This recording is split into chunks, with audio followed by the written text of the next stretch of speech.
Hello. Good evening. Hello, hello, hello. Hey, Alicia, how are you doing? I'm doing well. How are you? I'm doing great. Thank you very much for honoring the invitation. I'd like to use this moment to thank all our friends and sponsors and supporters who are watching today's conversation.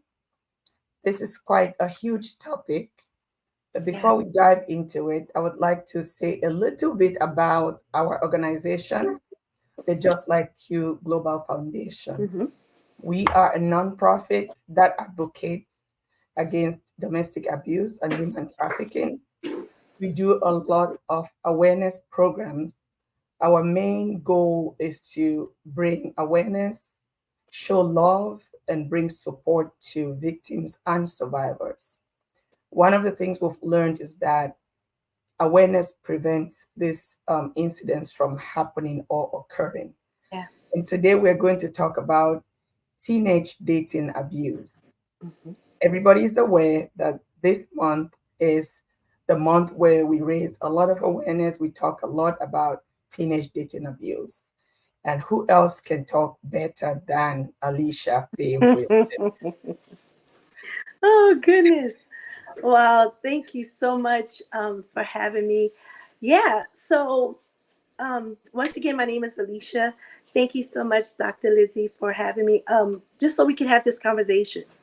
This topic is well needed. And a lot of times people, especially parents, we a lot of times overlook, like, oh, not my child.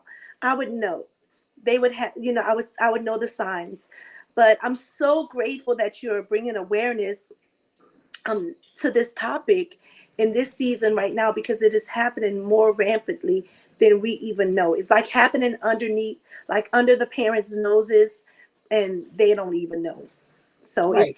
I'm grateful that we having this topic. I'm really happy that you accepted my invitation and decided to speak on a topic because it's one of those topics that people don't really talk about much. Mm-hmm. Teenagers probably don't have that conversation with their peers, and parents don't believe that it could happen to their children. In fact, research says that 81%, there's a statistics that says 81% of parents do not believe that there's something called teenage dating abuse. Yeah. Or they just don't want to realize, or are not even aware that it could be happening to their child who lives in their home right under their nose, and they don't even know. They're not even aware. um, because a lot of times kids, the abuser threatens Mm. them and say, if you tell someone, I'm going to hurt you, I'm going to hurt your mom. It comes with sometimes with those threats. So a lot of the kids, they don't report it, they don't talk about it. And like you just said, a lot of times parents don't even believe that it happens. So let's talk about this. When we talk about teenagers, we're looking at the ages of, let's say, after 12, 13 through 18 or 19. Uh-huh. And it's hard to imagine what human being would want to abuse another teenager if they're dating, right? Because you think about it as it's supposed to be all loving, your Yeah. first love, Yeah. and everything has to be super romantic. But that's not the case.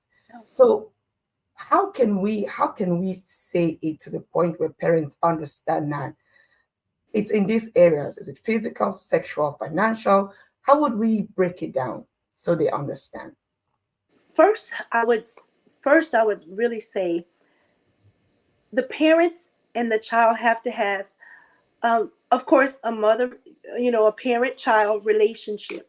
However, I was a big advocate of just really being open with my girls. I raised two daughters, who are now grown, 33 and 30. However, I just had we would have open dialogue. We would talk about relationships, and I was a very involved mom, so I would ask questions. So that's one of the things that I would say. If you're not that parent that don't have conversation with your child, it will slip right under your nose. It would happen in your home and you would not know it.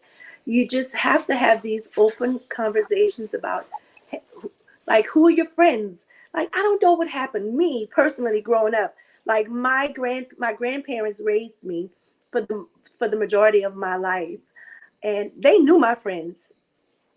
They knew who house I was gonna go to. They know where I was, who I was hanging out with. They just knew those things. And a lot of times now with social media, even though that's such a huge platform and it's supposed to give more communication, like, people don't talk no more. Everybody's on their phone. So kids don't really have dialect and conversations with moms and dads like they used to. So it's hard, it's challenging. I don't want to say hard, it's challenging, but it's very important that as a parent, even if you're a single parent or you're two household parent, like having conversation with your kids, knowing their friends, knowing who, like where they, having curfews and those type of things in place, is very important. It's very important. It is. And so I'm thinking about this physical abuse. When we talk about domestic abuse, we talk about Hmm. abuse for adults. We narrow it down in the different areas of physical where someone will hit you or slap you. There is the financial where someone will, take control over your money and abuse Yeah. you, and you don't have access to money that you work for. There is the sexual, there's emotional, right? Where they verbally abuse you, call you names, make you feel worthless. But as I was digging into some literature, I also realized teenagers go through the same. Yeah. They experience physical abuse. So when you communicate with your children, just trying to find out here, right? Would it be easy for a child to tell the mom, "Oh, Jacob slapped me yesterday"? Isn't that something that they will be worried that you may take it to the extreme as a parent? You know what, it depends on the relationship, Mm. right? I would say it depends on the relationship with the parent and that teen. It is not common that kids just come up and say, "Mom, Jacob slapped me," right? One, especially if we're talking about teenage girls, we're talking about teen girls right now. If your teenage girl come home and say, "Jacob slapped me," and you know Jacob, right? What would be the conversation afterwards? Okay, first of all, besides getting crazy, I Yes, think so many things. I would, I think the first thing is letting her know it's a no, not an acceptable behavior. absolutely And then not. I'll have to talk to Jacob or to Jacob's parents. Tell me, what should we do? So for me, like physical, I don't even like to hand play. You know how you see some kids hand playing, like hitting each other, and like it's a form of just kind of like playing. But for me, I don't hand play. I don't like hand playing because sometimes hand playing leads to aggression. Sometimes you might hit that other person too hard, and then it goes in another place. So I don't hand play. However, hitting is never okay from a female or a male either. It's off limits. um and I think a lot of times when like to your point, with girls coming home and said, "Hey, such and such slapped me," sometimes it's like, "Oh, we was playing and he just kind of slapped me in PE, or he slapped me," because a lot of times these kids are playing like that. And then when they really get physical, it should be a problem, but they don't look at it as that a lot of times. And then they don't tell mom because, like, once again, the young man is like threatening them. If you tell, this is gonna happen. It's this thing have so many layers to it, to where it is so scary. It is so scary. And back to being not friends with your kids, but having an open dial, open communication, right? Mhm. Talking to your kids, like, "What's up? What happened at school today?" Like, really knowing a day to day. And so when you see your child, like, I can see my kids and know something's off. Like, "What's up?" Like you know, when they come home and if they're quiet and they're known for just like coming home, like sometimes it could be they could be tired. It could be a lot of things. But I always would watch and observe my girls. Okay. So whenever they were off, I knew something was wrong. So I was like, hey, what happened to school today? How was school? So that would give me a chance to kind of like dig deeper. Well, mom, you know, it was all right. Oh, just all right. Anything interesting happened? Oh, then they start saying, well, such and such and such and such happened, right? Because that was just our relationship. Mm-hmm. However, I have experienced even in for myself in high school dating and had a young man who was extremely nice when I met him. Super, super nice. And turned out to be one of those people who wasn't physically abusive in the beginning, a lot of verbal abuse, right? A lot of threats, a lot of these and back then I didn't know anything about red flags. I didn't know anything about like um, abuse, verbal abuse, right? I was raised by my grandparents. They didn't talk about things like that. I've never seen my grandfather hit my grandmother, and that was just not a conversation that was had in our home, right? So when it started happening with me, it started off him just making threats, saying, "If I really like you so much. Oh, if I can't have you, nobody else can have you." And me really coming from a place where, oh wow, somebody is giving me attention, right? Mm-hmm. Somebody likes me. And that was just different for me. That was new for me, so it was exciting, right? Didn't even know now, and I mean now I could recognize them, but before I didn't know what red flags were. What is that? When a boy tell you he likes you, you like him, and it's like, oh wow, he likes me. And so and he would say this to me constantly. I really like you, Alicia. Like I really love you. I really love you. I really love you. Now, mind you, this is how when you talked about the financial, he came from a family that had money, so he was technically my first boyfriend who financially would buy things for me because my grandparents lived on a fixed income. So I either had to. My experience was more like I didn't get the name brand stuff. You know, they bought me clothes, right? But I had to. I probably shopped at Kmart. You know, there was a Kmart back in the day, and those Right. type of stores. And so I would get things from there. However, when I met him, then I started getting Guess jeans and Jabot jeans and Z Cavaricis. I'm telling my age because this was, back in the day, and these type of things. And so I didn't know this at the time, but whenever he would say things to me and like make these verbal threats to me, I Mm-hmm. would I would walk away and be like, I wouldn't answer the phone. I would like not call, want to talk to him, and he would always come and bring something. Oh, I bought you a purse. Let's just talk. And So you would that fall for it. and I would fall for it. Now, mind you, he had never hit me at that time. It was mostly verbal, So give right? us an example. Just give us an example of what What could be verbal and how it made you feel when he said those things where you couldn't just leave him. in the beginning it was just the threats of never leaving him, like, Mm. and then he would use the things he would like, who's gonna buy you stuff, like before I came into your life, like, and he was the only boy or young man in my in and all my friends. I was the only female teenager who boyfriend had a vehicle. Wow. So he had his own vehicle. He had money. He would, like, if I was hungry, he would bring me food to school. He would pick me up from school. So everybody else is riding the bus, and I'm the one who's getting in this nice truck. Like, so it was like all those things. But he would use those things to kind of reel me in or reel me in every time. Because it was something, even though I didn't know what red flags and all those things were, like the language behind it, Mhm. I just knew something wasn't right. It made me feel uncomfortable. Like I wasn't used to somebody yelling at me. Like, Alicia, what you did, like whatever it was. And I wasn't used to that. So it would make me feel Like, ugh.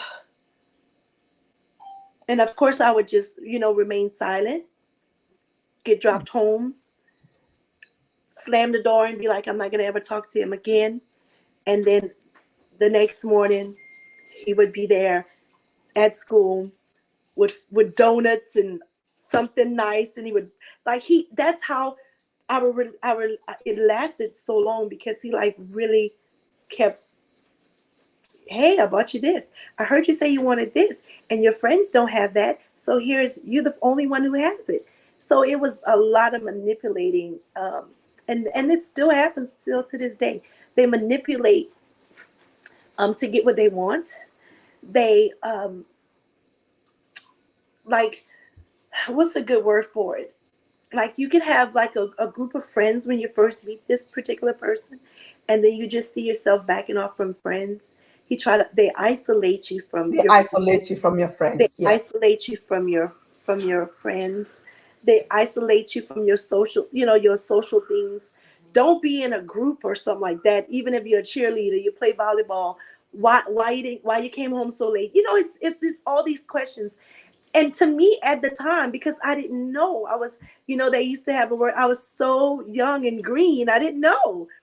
I I just would go with the flow because I just didn't know. Oh, that rhymed. Hey, I should have been a rapper. But it was, and then it got worse, because he started isolating me from, my friends, and my family knew him. My family knew his family, loved his family, all the things. But I But would see. nobody picked up from it.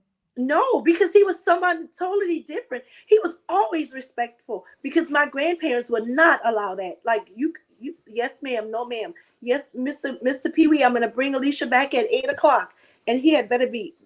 We had better been back at 8 o'clock. Or my grandpa was outside and was gonna tell that you cannot come back here, because they was just like old school. So I was raised like that. But he was very kind. Um, my family liked him. My family liked his family. His family liked my family. His parents loved me. So I would spend a lot of time with his family. So I started going to, like, my family trusted his family. So I started going on like vacations with them. I would stay with his sisters and stuff like that. We had some guidance, because they were big into trail rides and campers and stuff like that. Mhm. And so it just kept getting worse. It just kept getting worse. The verbal abuse kept getting worse. If we were somewhere, why is that guy looking at you? These are y'all people. I don't even know these people. I don't, so it was just like these things that I didn't at the time take as anything. I was just like, oh, he just jealous. It was kind of cute. Or maybe, right, or maybe he loves you so much and you feel like, oh wow, I'm such a lucky person, right? Exactly. It is But his that it's a real love. trap. But it's a trap. It was really a trap. And that's just exactly how I felt for a long time. Wow, he really likes me. Oh, he really loves me.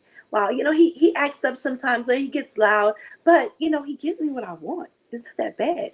Like, what's the trade-off, right? Not knowing that it was gonna get worse as time went on, and it eventually did. It So eventually did. so as a young teenager, first of all, you cannot blame yourself for not knowing, because back then it was not a conversation that was had, Yeah. not with parents, not even with grandparents, right? But now with social media and a lot of awareness coming to everybody's door, right? I feel like it should be different. As parents, we should be able to listen more Yes. to stories like yours. And even if we are convinced our children are not going to become victims, or they are just so good, like everything is so perfect for them, it's still important to learn and just know, right?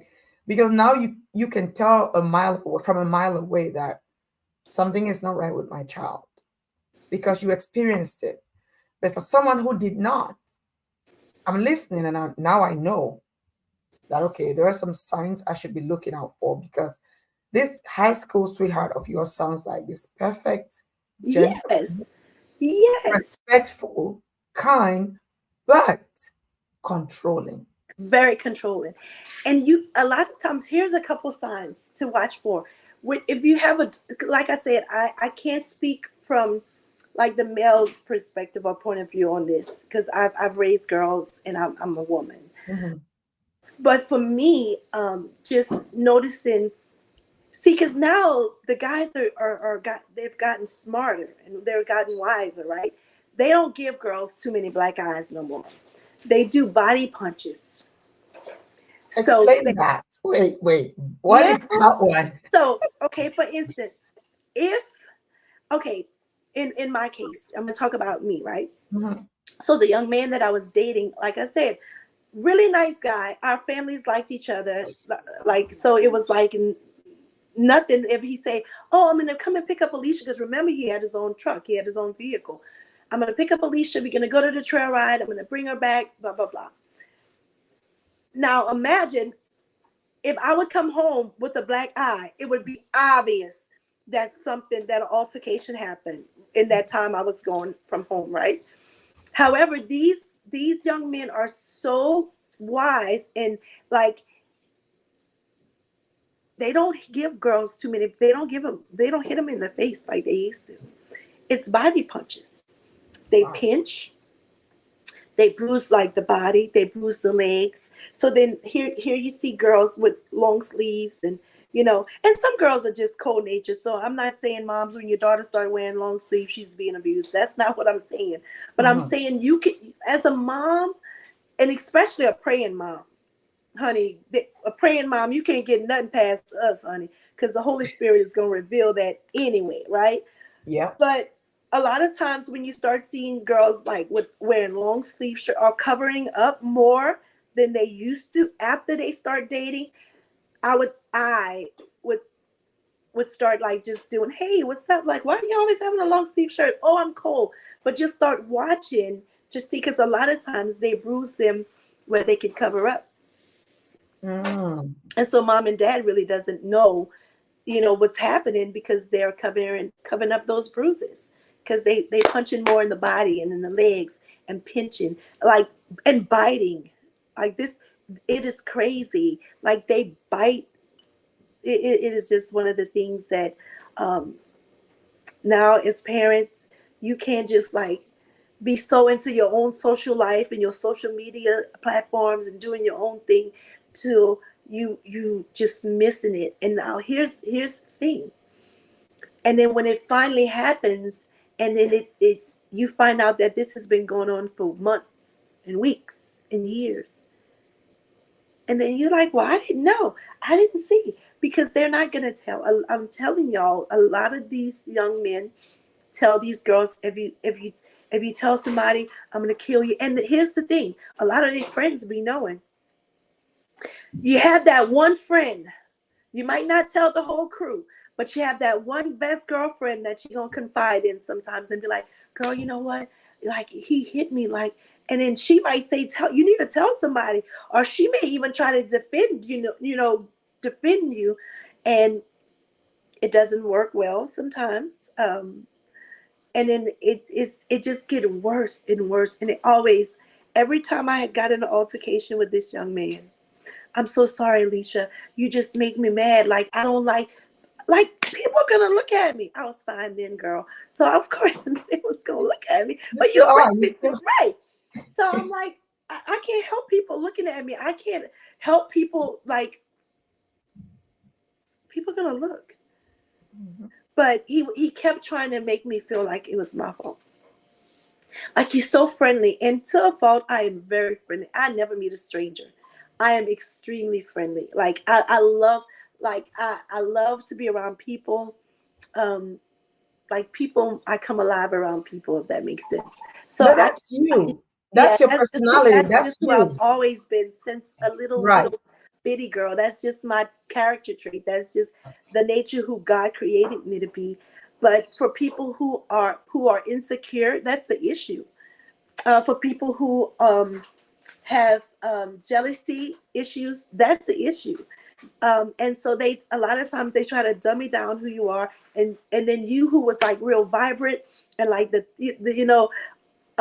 life of the party, now you're quiet. It's a lot of things that, they, because they try to change who you are, and kind of morph you into this person who is afraid of them, and they tell you things that, like, if you tell anybody, or if and then they try to buy your love. Mm. That stuff happening, a lot of that happening. So you're saying as parents we should be more involved, pay more attention. Absolutely. So, there's some parents that I know who strongly believe that teenagers should not be dating, right? So they instill, they would, and sometimes it's cultural, right? So the children are afraid to even come up to you at age 16 or 15 or 17 to say, I have a boyfriend or I have a girlfriend. Now, in that case, it will be hard for you to even know because number one, you don't know if they're dating or not. Yeah. Number two, if they are, you will never know that they're in an abusive relationship because in their minds, they're breaking the rule by dating. So Exactly. what we're saying is talk to your children about healthy and unhealthy relationships, Absolutely. right? Absolutely. That's the key. Open dialogue about what healthy dating look like. Now, if you are an abusive father fighting fighting mom, she won't even receive a healthy relationship talk from you. You know what I mean? If the Right. dynamic of the household is abuse and verbal abuse, and you cursing mom, and you say ugly things to mom, like, it's gonna be hard for that young lady to receive anything from a male figure, like, as far as a healthy relationship. And a lot of times when that is the case, that's the girls who go for the guys who are abusive. Oh, I see it. So they see it as normal behavior It's because that is what they see at home. my That's what dad beats mom my is mom all, that's enduring. right. My dad beats my mom all the time. My mom never leaves, so I guess it must be okay. This is what love looks like, but it's not. That is lies. That is false. That is not true. Love does not hurt. Love does not hurt, And it should right? not hurt. No. And so so even if you are in that situation and you're a teenager and you don't see or have never witnessed a healthy relationship in that sense, I would really recommend either talking to a counselor at school, or talking to an adult who you trust, Who can understand you? who can understand and give you some tools that you could use in ways of um, recognizing healthy relationships. It's never okay for somebody to hit you, either or, because a lot of females are very abusive. Oh, nowadays these females are abusive. They're abusive in and they manipulate in different ways than guys do it, right? We see um videos of such behavior sometimes, yeah. throwing phones, cursing at the boys, hitting and slapping, and then the female starts crying. Yeah. Then you start to feel like, oh, because she's a female, but why didn't he just understand that she was a female? But no, Absolutely not. respect should be reciprocal, right? That's Both boys and girls should be able to keep their hands off each other. It's never okay under any circumstance for anybody to put their hands on you, whether it's male or female. It's never okay. That is just not what we do. Um, it's never. I mean, I don't even have a good example of what that would look like if it would be okay. It's never okay. It's It's never never okay. Not okay. one time, not two times, because this is how it happens. They gonna tell you, like, if a young man hits you and say, "Oh, you know what? You made me mad and I was angry and I hit because this." It's always, you made me do something. Another person should never have that much power over you to make you do anything. If I upset you, you should walk away. But there's never an occasion where I made you so upset where you hit me. That's never okay. It's never okay. So Alicia, let me ask you this, just out of curiosity. I'm trying to, from your experience, Mhm.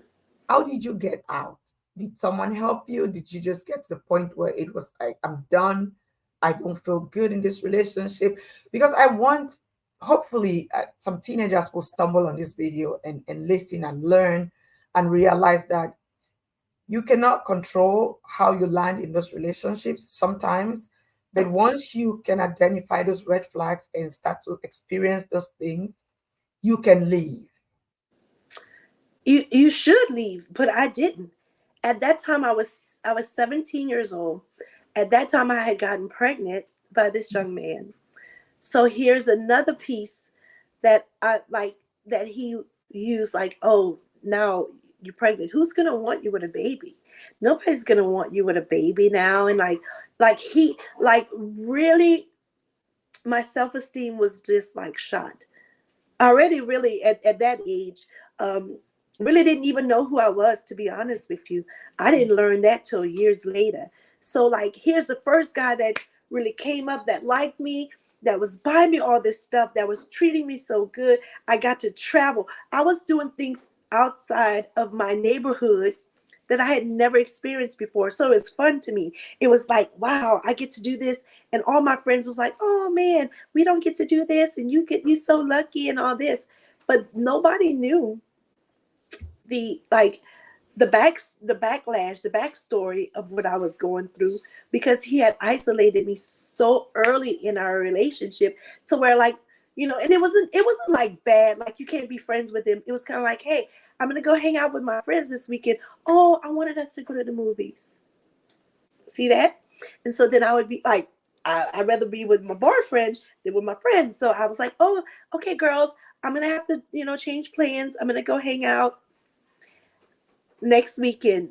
Oh, same thing. Hey, we're gonna go do this. We're gonna go. So it was always an excuse to Always lie. something to keep you away from And he people. dangled this beautiful golden carrot in front of me, and I always chose the carrot because it was sparkly, and he made it fun, and it was like, it's gonna be exciting. If you miss this, So I always wanted to be in the mix, if that makes sense. So the isolation kind of came like suddenly. It wasn't like a suddenly, it like came over time.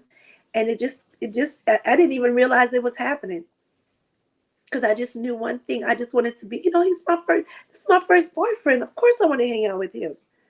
Do I want to go ride in a truck and go to the movies and go shopping? Or do I want to stay on and sit on somebody's car and play jacks and play Uno? No. It was like, I want to go, and it was I'm telling you, sometimes these traps look so inviting. It promises you these experiences sometimes that looks so good. And when I say experiences, like, it seems so fun. It looks so much better than what you may have, especially if a young man buys you clothes and bags and do your nails. See, nails and hair is a big thing, especially in our culture, Mhm. in dating. So if you have a young man that's buying you clothes, doing your nails, doing your hair, it's easy for abuse to happen in those situations. And I'm not saying that if your daughter's boyfriend doing her nails, hear me clearly. I want to be clear. That's not what I'm saying. But if they're able to get something outside of the home that they're not used to seeing inside the home, the influence is so much greater with this other person that can influence them by giving them the things that they don't get at home. I So like for I like how you put that.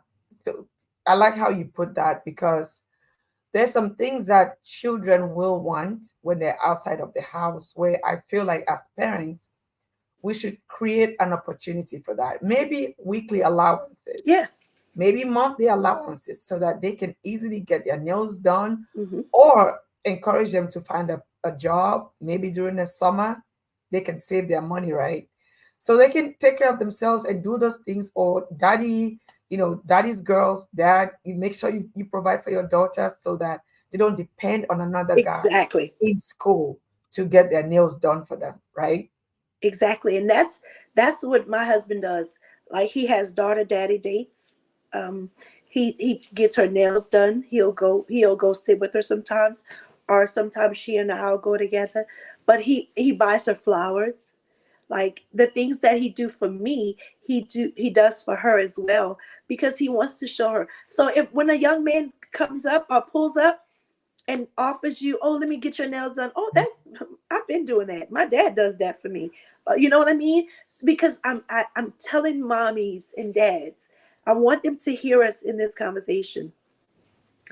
I never, I don't understand how we pay our kids' phone bill and cell phone bills and all these things, and we don't have access to their lives. Meaning, we are paying their cell phone bills. We don't know their access codes. We don't know the codes to the phones.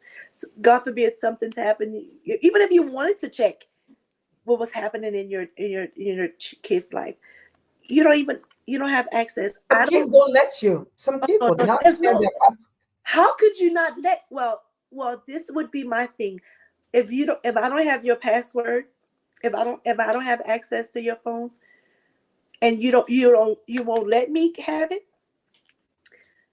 AT&T won't let you use the phone next month because I'm not paying the bill.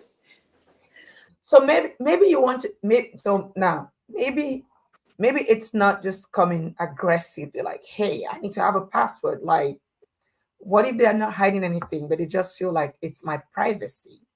And it is their privacy. Right. It is their privacy. But when things start happening, okay, let me give you a scenario. This is a true story. Hmm. Now so much is happening, even with girls, right? With our young girls, they're being secretive sometimes, and not all of them. I'm just, so hear my heart. I don't want all the parents to start arguing with girls like you doing these secret things, but sending pictures, sending photos, Nude that's pictures. nude Call pictures. it out. Nude pictures. And so nude pictures, sending pictures of them having like pleasure in themselves to these young men, right? To these teenagers. Teenagers, yes.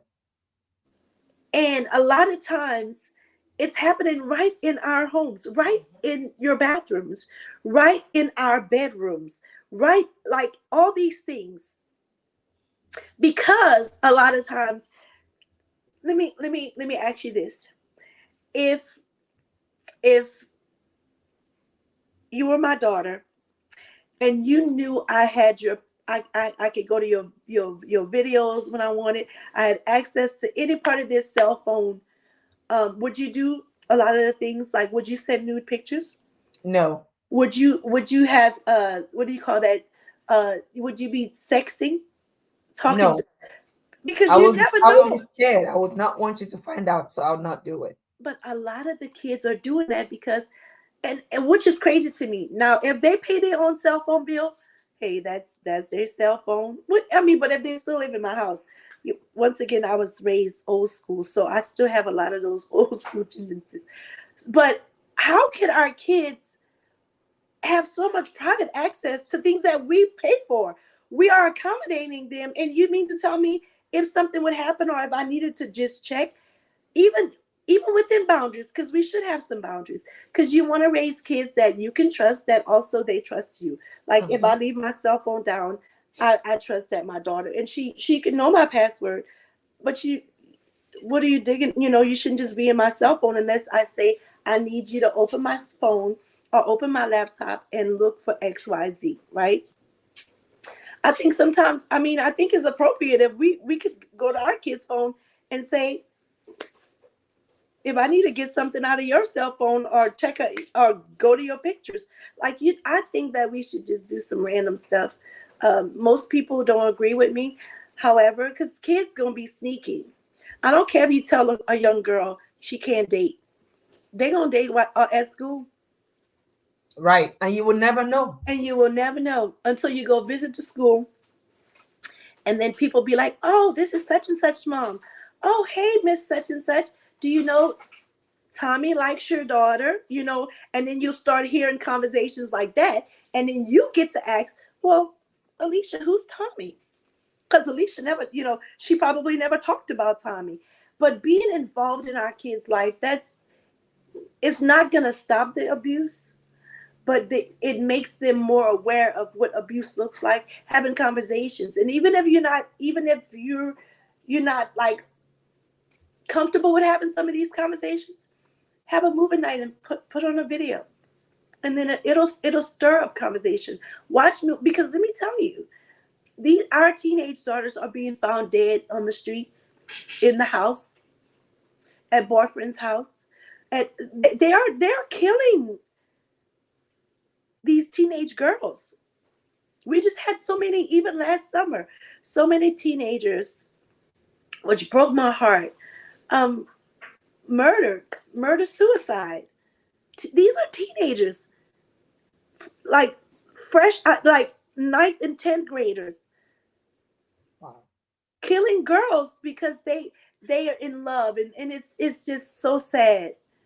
It's so sad. And a lot of times the moms will say, well, I saw some of the red flags, but I didn't really know because she didn't say anything. But we cannot wait for our kids to say anything. We better say something before they never can say anything ever again, and we're burying them. God forbid. But this is the reality of what's happening right now. These guys, and I'm not picking on the boys, because I know that there's a lot of girls that are just as violent as guys. But as a woman and as a mom that raised girls, once again, I was my girls didn't even spend the night out. All their friends came to our house, like my house. I made the atmosphere of my home to where I wanted them to be okay. I wanted them to be like, oh, this house is where we go. This is a safe house. So this is a safe space. So we would have these conversations. We would talk about these things. And I would learn so much from these young girls having conversations. And a lot of their moms didn't even know that they were dating. A lot of their moms didn't know that they were having sex. So guess what? I was like, okay, so you need to have this conversation with your mom. Oh no, she don't understand. My mom is gonna kill me if she find out. But so much other things could happen with her not finding out. But that's exactly the point, because as a teen, I would imagine myself just thinking my mom would not understand, especially if the parenting is so harsh, there's too much discipline, too Yeah. many restrictions, too many boundaries. It's hard for that teenager to just open up. I think, to your point, just creating that nurturing environment where you are bonded with your children to let them know, Hmm. no matter how bad it is, talk to me. Yes. We will figure it out, right? If you get in trouble at school, talk to me. Be honest with me. I am your number one supporter. I'm the one that will make sure that we take care of the issue, because most of these things are done out of fear. They hide it out of That's fear. right. Yeah. But I wanted to say something. Now, parents, I want y'all to hear me when I say this. Our kids test us on a regular basis more than we even realize. They want to see how if you could keep a secret. So they Mm. might tell you just a little something to see if you're going to tell it to somebody. Because they really testing to see your trust level. If I can trust you, if I can't trust you with a little thing, whatever that little thing may be, I'm sure not going to come to you and tell you the bigger things because I can't trust you. Let me use an example. Like, let's just say my daughter would come home and say, she calls me Miss Queen. She was like, Miss Queen, um, don't tell Dad a boy gave me a bracelet, right? That's innocent. And this is just an example. A boy gave me a bracelet at school. I don't really like him. He's just my friend. Yada yada yada. But you can't tell Dad. And I'm like, okay, I won't tell Dad. I don't see no harm in that. It was just a bracelet. It was nothing. Now, if I tell Dad, honey, a boy at school gave Soraya a bracelet, and then Dad asks Soraya, oh, I'm sorry, I called her name, but if Dad asks her about this bracelet, do you ever think she would tell me anything about anything again? No, I So a will. I lot of will times, not. because we that's what happens. They test us to see a little bit. to see how much we can hold on, and how much. Now, some things, if it's important or life threatening and all those things, we just gonna tell or have to share because it's concern for safety concerns, right? Right. But a lot of times they do little things or tell us a little secret. Sometimes they tell us secrets about their friends. Sometimes the scenarios that they use, oh, what if I have a friend that's this, or she's pregnant? What, like, how, do you know, they throw these things out at us to see our response. If it ever had to happen to me, oh, I better not tell my mama That this. that I agree. They would test you with those scenarios to Yep. say, so and so is going on at school, and my friend is dealing with it. What would you do? And if you say something like, "Oh my God, thank God it's not you because I will kill you," that's it.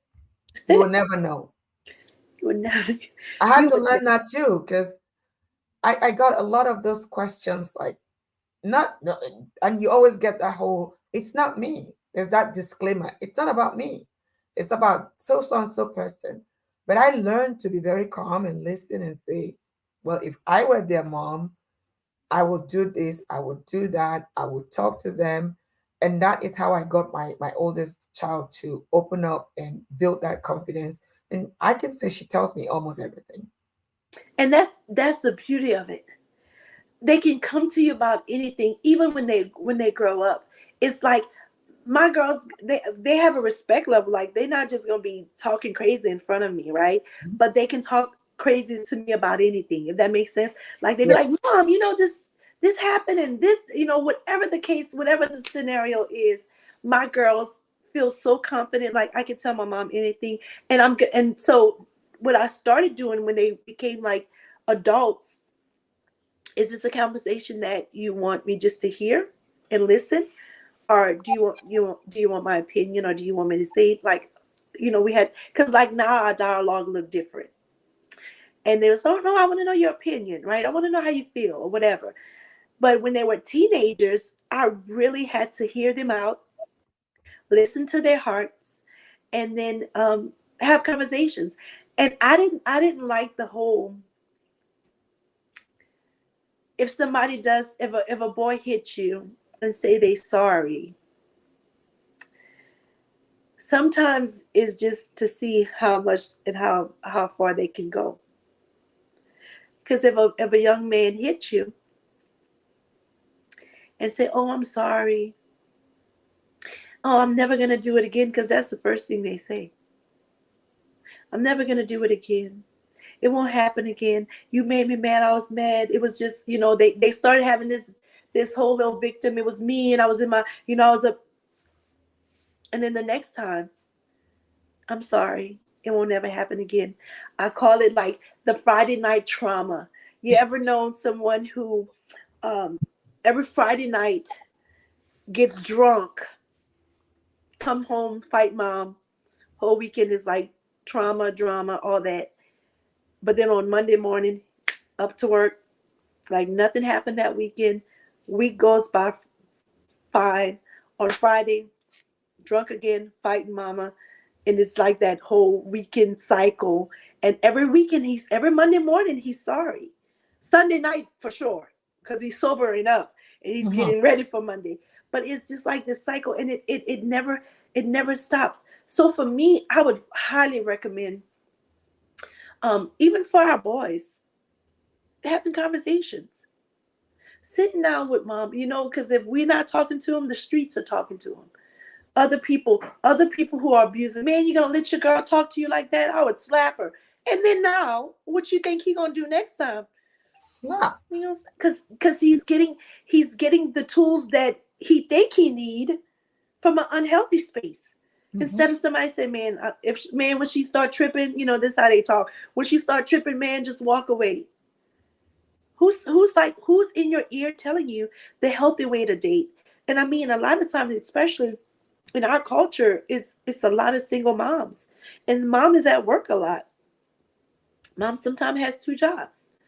Sometimes that's the case. Sometimes mom is just, that's what they see and happen to mom. You know, young men that see their mom get abused, who always say, "I hate that. I don't want nobody hitting their mom.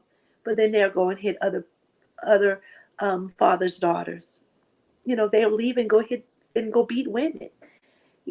So that's why it's very important to know who your children are dating, who they hanging out with, who they conversating with, um, and just be open to I want to meet them. I did not play that at all. Like boys just come blow the horn. And my daughter's, I remember the first time it happened, I almost had a fit. My daughter was going to go hang out. And I mean, she was a senior. No, she was a junior because she got her car in her senior year. And I had met the young man. I liked him. I met his family because I want to meet their mom. I want to know who's who. Like, so I knew his family and all that. And they were going to go hang out. And this particular day, he just toot the horn. He's like, Mom, Mom. And then she was like, bye, Mom. I was like, wait, did somebody call a cab? She's like, no, so-and-so is outside. I said, no, ma'am. You know better. Not happening. She's like, oh, Mom. And so for a long time, my girls kept saying, Mom, like, this is not, they call it the old days. I'm like, I was not born in the old days, honey. But I do know what respect looked like. And you are a young lady. No young man is going to toot the horn or blow the horn and you're going to run outside. He's going to come to the door, say hello, and then you guys leave together. And that's At what least let me see him and know he's the one. exactly. Right? But nowadays, like a lot of the females, they just like, oh, that's just not important. Oh, it doesn't really matter. That was, he hit me because he loved me. I've heard girls say that. If he doesn't beat me, I think something's wrong. And I was like, wait, what? Like beating for her, that violence was a sense of, to her it spoke, he loves me. He beats me because he loves me. It's all rooted in the education and the environment and what you see growing up. And it's sometimes it's even more challenging to unlearn these behaviors, Yeah. right? If you grow up knowing that, okay, a man has to beat you to show that he loves you, it's Yes. hard to imagine life otherwise. But I believe conversations like this make a difference Yeah. because people start to think when they listen, because respect is universal. Respect is something that has no age tied to it. There's nothing like old school for respect, right? Yes. Someone treats you with respect, you would know. I But don't care who's how much you mask it. But who's that's why I said we have to get off. Sometimes we have to get off these things. Sometimes as parents, we have to put our phones down and have these conversations. Because you on in your room on your phone doing your thing, they're in their room getting coached. And that's how a lot of our kids are being groomed into sex trafficking, into just having sex prematurely. And like all these things are tied to just having conversations, being like that parent, and because there's a two-way. Like as a parent, we want you to trust us, but as a child or as our kid, we want to be able to trust you as well, Mhm. right? But it all starts. Sometimes you just like you can't be on your phone. We having dinner, we talking. So how's your day? What's going on? So that's having dialogue, having conversations, watching their interactions, watching how they react to certain things. Like, and I love it. I love those things. We still do those. We still have Sunday dinners with our adult children and our grandkids now, because now I'm a grandma. But we and even at the and my kids are, well, they're always gonna be my babies. They're grown. And I still be like, how's your day? What's going on? What's up? What's the highs at work? What's your lows at work? How's things going? How are you feeling? Like my daughter just had a baby 6 months ago. So I still do check-ins with her. Like, how you feeling, Dom? You like how you feeling emotionally? How you feeling physically? How, like, mentally? Like, are you drained? Do you need some time away from the kid?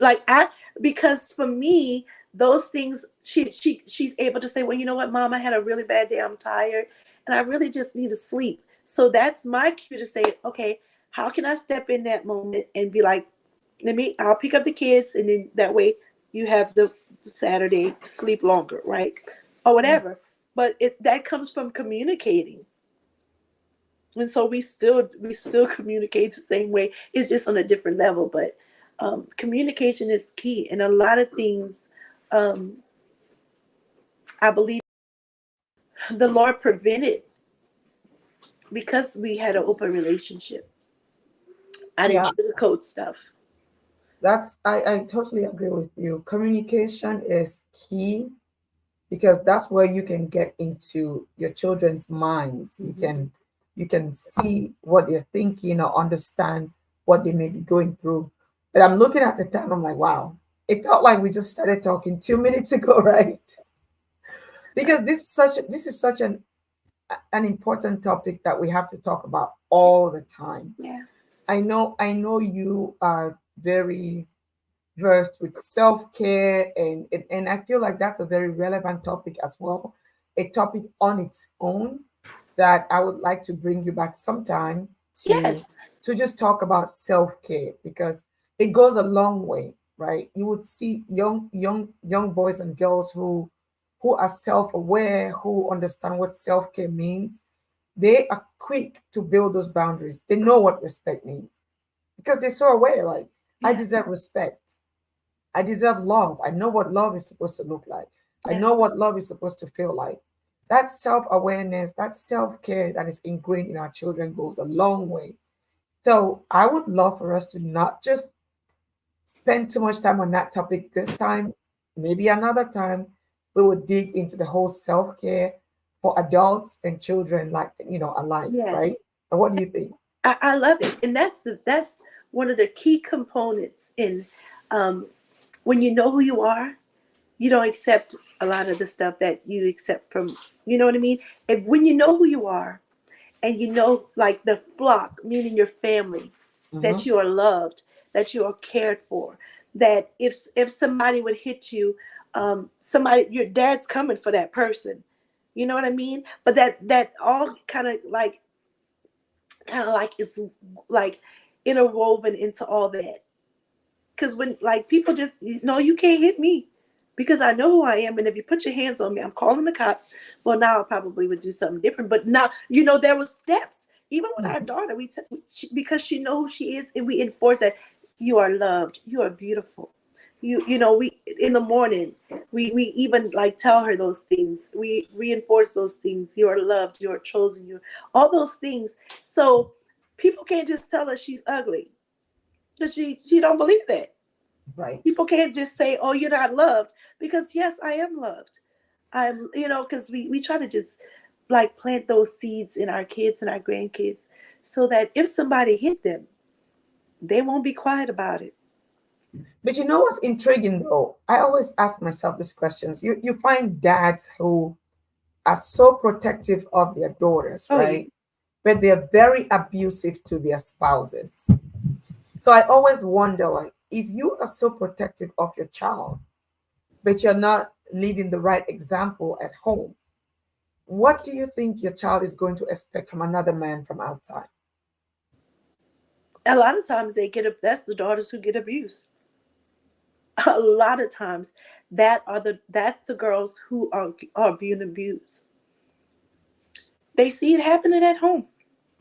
No matter what dad is saying, that's why I'm like, they check out. Like, Dad, you can't tell me nothing because look at what you're doing. Like, they could give their daughters everything, give them the world, whatever they want, whatever, they get those things.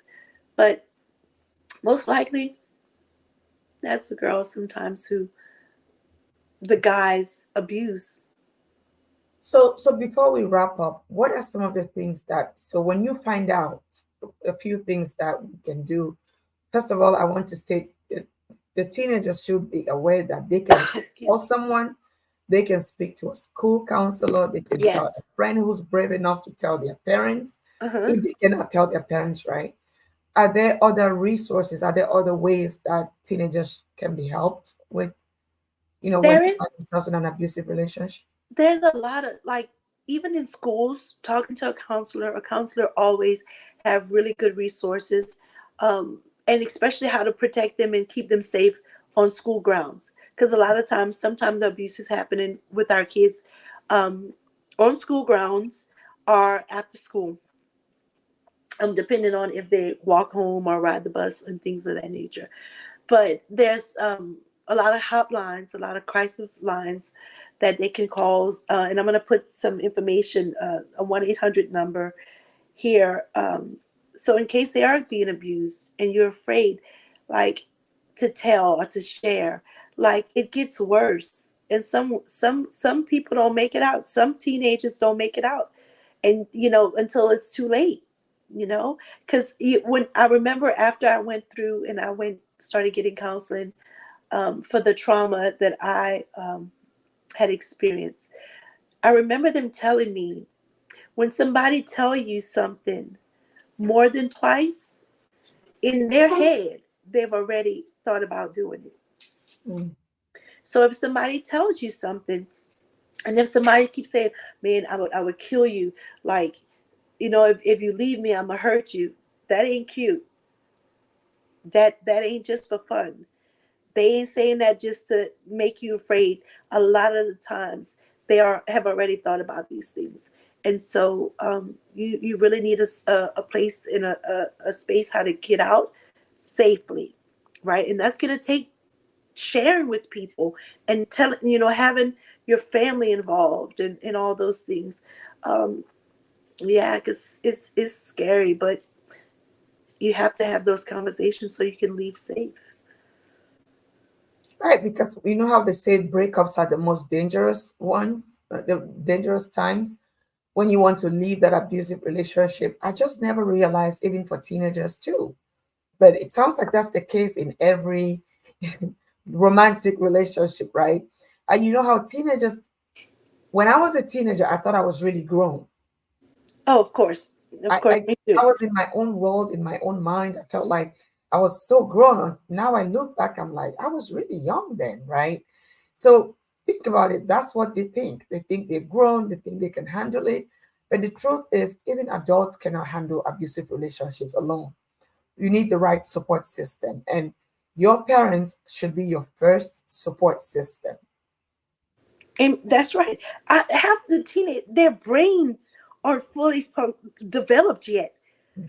In their teens, their brain doesn't fully develop until their mid 20s. Like in their teen years, this is the time, like those muscles and those all those the brain is kind of like knowing how to be artsy, and to you really working out your brain when you start doing things of that nature. So you really don't even use the full brain at that age. It's not even developed. So you make some bad choices sometimes, but when you know that, when you know better, you do better. And you just have to make those changes. But I really, this topic, I know we could go on and on and on about it, because it's happening in some of our homes, and right now. I'm getting some people call from Messenger. I don't know, but Oh, okay. yeah, no, that's fine. They might want to ask you something. I was just telling everyone to post questions in the chat, so Oh. hopefully hopefully they can. But yes, we are. Yep, it's one of those things about technology. They're like, I want to talk, I want to talk. Right. They just want to say something. But yes, I like the fact that we touched everything. I feel like we talked let's about. we I really think we should do it again, and maybe have some teens um kind of on with us, so we can kind of get their point of view, I um love that. and then have a open dialogue with them as well, because it looks different, and even now it looks different. When it was me, we didn't have cell phones, right? We didn't have all that. We all had just home phones back then. But now with technology and all that, things look different. And now abuse can be covered a lot different now. So we just want to bring awareness. And if you are one of those teenagers, and you're getting threatened, um, that's not good. Verbal abuse is just as worse, because you start believing, if they tell you you're ugly, you start believing you're ugly. Oh, you're too Exactly. fat. You're not Yeah. good enough. And then those things is like a spiral, a downward spiral for so many other things. And if you don't get the trauma care that you need, you grow up just in this abusive state of mind until you get help. Yeah. And you know what they say, the saying, hurt people. But Yes, I do believe that heal people as well. Once that you is true. once you go through it, and you really sit with yourself, and know the signs. Like, I think next time we should just have the whole red flag. Like, what are red flags? The whole red flag list, right? The whole red Yes. flag. And I then, like the idea of bringing some teenagers on if they are willing to share. And sometimes you don't have to experience it, but you can know somebody who's experienced it and you can share. I like that. I think it's a conversation that should not only happen once. yeah, It's a conversation that should happen over and over and over. over and over. You don't just talk to your kids once about someone slapping you. You tell them all the time so they remember, right? Yeah, So yep, absolutely. always Let's do it. open and ready. Thank you Let's so do it. much. Thank I am. you. Thank you for letting me just share a little snippet. Um, of course, I'm not an expert. I was just sharing some life lessons that I had to learn, and I'm still learning. Right, but abuse is never okay on any level, whether it's female or male. It's never okay. It's really unhealthy, and it's not love. So God bless you. I'm so excited. I can't wait till we do this again. Thank you, and God bless you God too. bless I you. am going to end the live streaming now, and we will see what people say at the end, maybe after they watch it, right? All right, let's go. Thank you. Thank you. God bless you, darling.